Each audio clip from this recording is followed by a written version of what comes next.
భారతదేశపు కష్టకాలంలో ఒక మలుపు తిప్పినటువంటి ఒక మహనీయ వ్యక్తి యొక్క సంస్మరణ సభ ఇది. ప్రపంచమంతా ఆర్థిక సంక్షోభంతో కొట్టుమిట్టాడుతూ ఒక దేశం అయితే ముక్కలైపోయి మిగిలినటువంటి దేశాలలో భవిష్యత్తు అంధకారంలో ఉన్నప్పుడు అత్యధిక జనాభా 80-85 కోట్ల జనాభా కలిగినటువంటి దేశ పరిస్థితి ఎలా ఉంటుంది అని ప్రపంచం అంతా ఆలోచిస్తున్నప్పుడు బహుశా దీన్ని ఇంకా లిస్టులో నుంచి తీసేసి మళ్ళీ తిరిగి దుర్భర దారిద్ర్యంలోకి 1947 పరిస్థితులకు వస్తుందన్నటువంటి సమయంలో ఈ దేశానికి గొప్ప వ్యక్తి పివి నరసింహారావు గారు ప్రధానమంత్రిగా అత్యంత క్లిష్ట సమయంలో, అంటే పార్లమెంట్లో ఏమాత్రము మెజారిటీ లేకుండా ఎప్పుడు కావాలంటే అప్పుడు దించేసేట్టుగా అత్యంత బలహీనమైన వ్యక్తి, బలహీనమైనటువంటి అధికారంతో ఒక బలమైన ఆర్థిక వ్యవస్థగా ఈరోజు మన దేశం వెలిగింది అంటే దానికి కారణము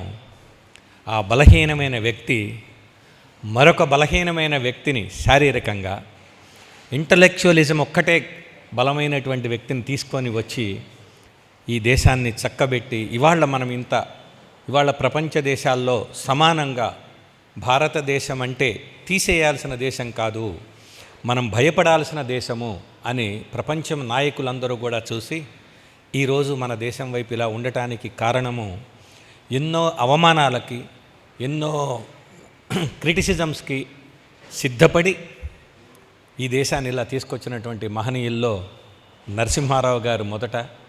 ఆయన పికప్ చేసి ఎవరు కావాలి, నాకు రకరకాల వ్యక్తులు ఉన్నారు, కామత్ లాంటి వాళ్ళు ఉన్నప్పటికీ కూడా మన్మోహన్ సింగ్ సరిపోతారు అని ఆయన్ని తీసుకొని వచ్చి ఆర్థిక మంత్రిగా సృష్టించి అదృష్టం కొద్దీ ఆయన ప్రధానమంత్రిగా భారతదేశానికి ఇంకా ముందుకు తీసుకెళ్ళడానికి గొప్ప అవకాశం ఈ దేశం ఇవ్వగలిగింది, ఈ దేశ ప్రజలు ఇచ్చారు.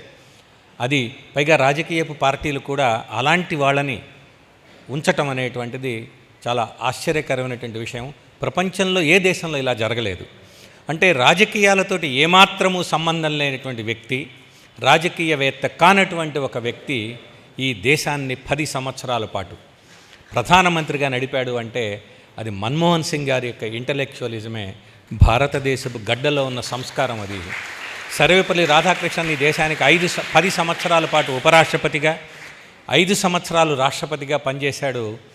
ఆయన స్వాతంత్ర సమరయోధుడు పెద్దగా కాదు, ఏ రాజకీయపు పార్టీకి చెందినవాడు కాదు. అలాంటి ఇంటలెక్చువల్స్ని గౌరవించేటువంటి భారతదేశాన్ని పుట్టినందుకు మనం గర్వించవచ్చు. ఒక చిన్న మాట చెప్పి నేను సభని ప్రారంభిస్తాను. 92 సంవత్సరాలు జీవించినటువంటి ఒక వ్యక్తి యొక్క జీవితంలో 3 చాలా అద్భుతాలు ఉన్నాయి.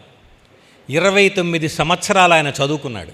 మామూలుగా మనం ఎవరి గురించి చెప్పినా చిన్నప్పుడు చాలా కష్టపడ్డాడు, దరిద్రం అనుభవించిన అట్లాంటి దరిద్రాలు ఏం లేవు ఆయనకి. వాళ్ళ నాన్న మంచి టెక్స్టైల్ వ్యాపారి. అద్భుతమైనటువంటి 29 సంవత్సరాలు చదువుకున్నాడు. 30 సంవత్సరాల పాటు రకరకాల ఉద్యోగాలు చేశాడంటే ప్రొఫెసర్గా, రిజర్వ్ బ్యాంక్ గవర్నర్గా రకరకాలైనటువంటి పోస్టులు చేశాడు ఆయన. 33 సంవత్సరాలు రాజకీయంలో అంటే రాజ్యసభలో ఉన్నాడు ఆయన. ఆయన ప్రతి పదవి చేశాడు. అంటే అపోజిషన్ లీడర్గా ఉన్నాడు రాజ్యసభలో, ప్రధానమంత్రిగా ఉన్నాడు, ఫైనాన్స్ మినిస్టర్గా పనిచేశాడు. ఏ విధమైనటువంటి రాజకీయపు ఉద్యమాలలో పాల్గొనే, రాజకీయంలో రాకుండా ఇలాంటి వ్యక్తి ప్రపంచ చరిత్రలో ఎవరు ఏ దేశంలో ఎప్పుడు ఎక్కడా కూడా లేరు. చాలామంది అనుకుంటున్నట్టు మన్మోహన్ సింగ్ గారు పప్పెట్ అని, బలహీనుడని, గట్టిగా డెసిషన్స్ తీసుకోలేరని, ఎవరిదో చెప్తే తప్ప వినలేడనేటువంటి మాటలు ఉన్నాయి. ఖచ్చితంగా 3 అంటే 3 ఒక 30 సెకండ్స్లో చెప్తాను. ఒకటి, మనము బంగారం అమ్ముకున్నాము. భారతదేశం అత్యంత దౌర్భాగ్యమైనటువంటి స్థితిలో ఉన్నటువంటి పరిస్థితులు నరసింహారావు గారి దగ్గర నుంచి తీసుకొని మన్మోహన్ సింగ్ టైంకి వచ్చేసప్పటికల్లా we have become self sustained, ఒక లెవెల్కి వచ్చాం. ఎప్పుడైనా ఒక అభివృద్ధి చెందినటువంటి దేశానికి ఒక లక్షణం ఉంటుంది. ఏదైనా కష్టం వచ్చినప్పుడు ఇతర దేశాల వాళ్ళు ఇచ్చేటువంటి ఆర్థిక సహాయాన్ని కనుక తీసుకున్నంత వరకు మనం బడుగు దేశాల కిందనే ఉంటాం. సునామీ వచ్చి భయంకరంగా చాలామందిని ముంచేసి దేశానికి చాలా నష్టం కలిగించిన సమయంలో అనేక దేశాలు అడగకపోయినా ముందుకు వచ్చి మేము డబ్బులు ఇస్తామంటే ఒక్క పైసా కూడా తీసుకోవడానికి వీల్లేదు, అక్కర్లేదు అని చెప్పినటువంటి వాడు మన్మోహన్ సింగ్. అది అతని యొక్క ధైర్యం. ఆ తర్వాత తూత్తుకుడిలో ఉండేటువంటి కాపర్ ఫ్యాక్టరీ, భారతదేశంలో ఉండేటువంటి న్యూక్లియర్ పవర్ ప్లాంట్స్ని వాటిని అడ్డుకున్నారు.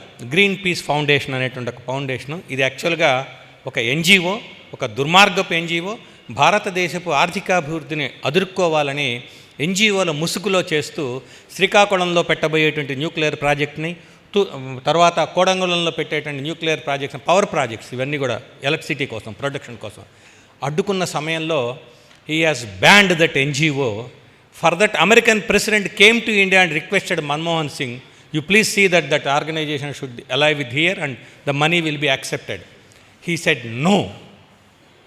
అది మన్మోహన్ సింగ్. మూడో విషయం, as a lover of nature, మీ అందరికీ ఇష్టం, ఇవాళ చూస్తూనే ఉన్నారు కదా టైగర్స్, ఆయన వాళ్ళ మనవళ్ళని తీసుకొని రణతంబోరు ప్రాజెక్టుకి వెళ్ళారు. రణతంబోరు తెలిసే ఉంటుంది మీకు అందరికి కూడా, మంచి టైగర్ ప్రాజెక్ట్. అక్కడికి వెళ్తున్నప్పుడు దాదాపు 5 గంటల సేపు తిరిగితే ఒక్క పులి కూడా కనిపించలేదు ఆయనకి.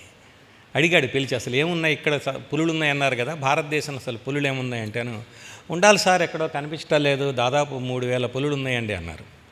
ఆయన ఏమన్నాడంటే, 20 రోజులు టైం ఇస్తున్నాను మీకు, అసలు ఎప్పుడెప్పుడు ఏ సంవత్సరాల్లో ఎన్ని పులులు లెక్కేశారు, ఎన్ని ఉన్నాయో చెప్పండి అని 20 రోజుల్లో రిపోర్ట్ తెప్పించి 1433 పులులు మాత్రమే ఉన్నాయని రాయించి వాళ్ళ చేత ప్రాజెక్టుకి డబ్బులు ఇచ్చి దాన్ని 2 ఇయర్స్లో 3000కి పెంచారు. ఇప్పుడు 3680 పులులు భారతదేశంలో ఉన్నాయి.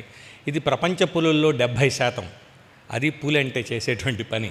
అంటే అంత సత్తాగా చేసినటువంటి వాడు. అంటే he's not that small, he's a tough man.